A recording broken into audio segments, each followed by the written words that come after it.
The Catapult, or as I like to call it, the old armless Timberwolf. And that's not meant to be a slight on the Catapult at all.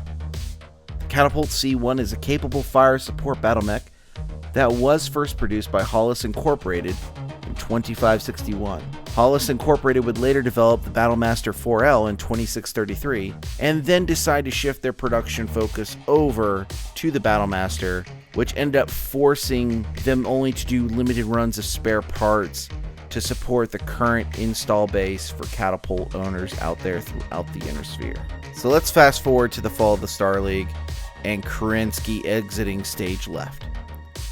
Fortune seemed to smile as Hollis Incorporated begun designing and manufacturing new Catapult variants. We soon see the twin LRM packing C4 and the dual PPC wielding K2 enter the universe during this time period. So enter the First Succession War.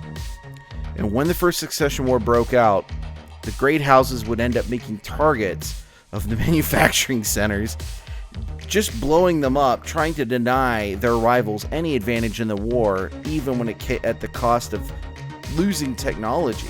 And as a result, the Catapult factory on the planet Cori would suffer this fate and ensure that the Catapult would become a rare prize for those bold enough to either try to capture one or salvage one on the field.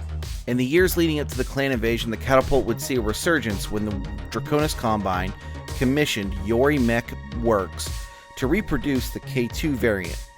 The modernization and updating of the K2 variant helped ensure the Catapult's longevity in BattleTech lore and eventually gave birth to even more variants in the eras that followed. The Catapult C1 is armed with 2 LRM-15 launchers and 4 medium lasers.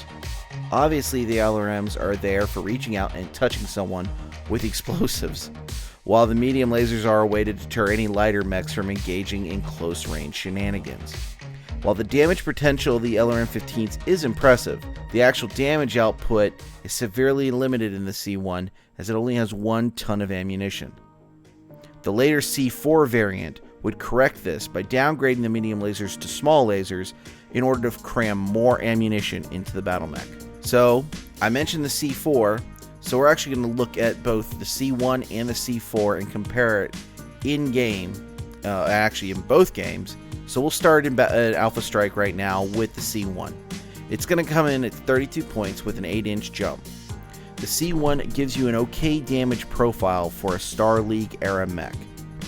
It does have the overheat value of 1, which helps pump up that short range and medium range damage, while the indirect fire 1 and LRM profile give you some indirect fire and special ammo hijinks to play with. It only has 10 hit points all around, 5 structure and 5 armor, so don't try to duel a Battlemaster or an Atlas head on. Be as agile as you can be, hit them from a distance, and if you're one of those that cares about mech availability for your favorite faction, don't worry. The C1 can be pretty much taken by everybody and their mom in the Inner Sphere or Periphery throughout all eras.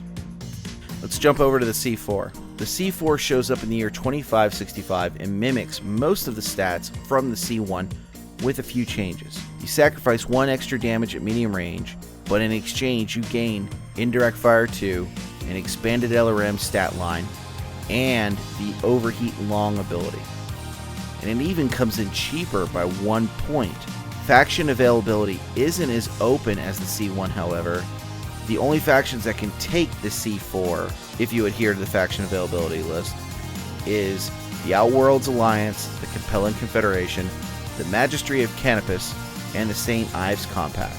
All 4 of those factions before the clan invasion utilized the C4 variant in their orders of battle. After the clan invasion, there are a couple other periphery states that get to use them. In classic BattleTech, the C1 has a walk-run cycle of 4-6.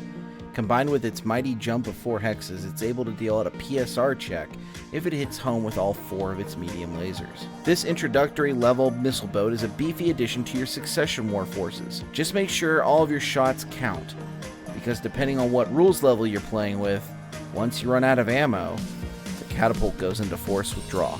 The C4 is more focused on blotting out the sun than trying to defend itself if any light battle mech comes a-calling. Go ahead and make it rain on your opponent. And let's hope a few of those missile clusters strike true. Wait, What's that?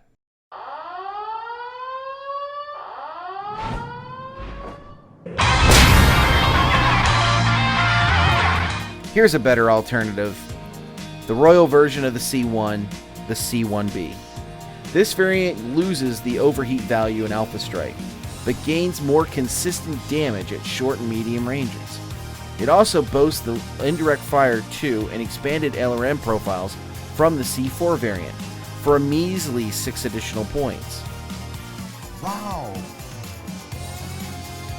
And in classic BattleTech, the Royal Catapult has case protection on its ammo bins and carries even more ammo than the standard C1.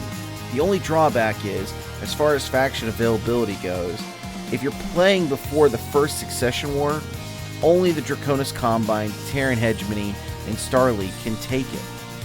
All in all, the Catapult is a great mech, no matter what area you play in, and no matter what variant you choose.